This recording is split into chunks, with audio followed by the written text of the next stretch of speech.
مجھ سے پوچھا گیا جیسے آپ نے پوچھا کہ اکھلیش صاحب ایئر کنڈیشنڈ کوٹھی اور کار سے باہر نہیں نکل رہے ہیں. آج کے زمانے میں اے سی کو بہت معیوب چیز نہیں ہے، بہت عام سی چیز ہو گئی ہے. اس کے باوجود بھی میں نے جو کل کہا تھا وہی آج کہہ رہا ہوں کہ یہ کہنے والوں کو یا جن صاحب نے یہ اعتراض کیا ہے ان کے اعتراض کا بھی شکریہ.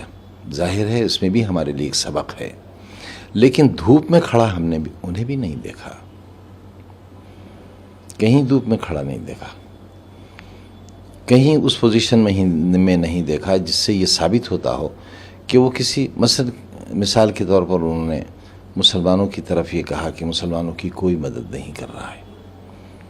ان کی بات بہت حد تک صحیح ہو سکتی ہے، لیکن میں ان سے پوچھ سکتا ہوں انہوں نے کیا مدد کی چناؤ کے دوران، چناؤ کے بعد، اب آگے کیا منصوبہ ہے؟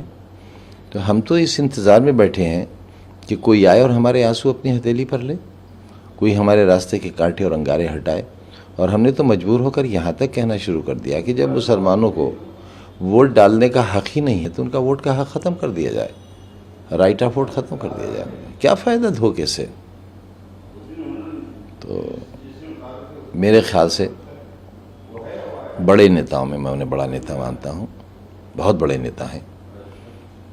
میں اپنے آپ کو ورکر مانتا ہوں، جبکہ شاید جس قبیلے سے میں ہوں ان کا ووٹ ان سے 20 گنا زیادہ ہے، اور اس خادم کے درد کو لوگ محسوس بھی کرتے ہیں اور میرا لحاظ بھی کرتے ہیں. ہم نے کبھی یہ نہیں کہا کہ ہم کسی کو چیف منسٹر بنائیں گے، لیکن لوگوں نے تو کہا ہم چیف منسٹر بنائیں گے، اور وہ دعویٰ اتنا مہنگا پڑا کہ سرکار نہیں بن سکی. تو ہمیں کم سے کم اپنی زبان اور اپنے طریقوں پر تھوڑا سا غور کرنا چاہیے، مہذب رہنا چاہیے، اور ماضی کے رشتوں کو اور ماضی کی گفتگو کو بھی یاد رکھنا چاہیے.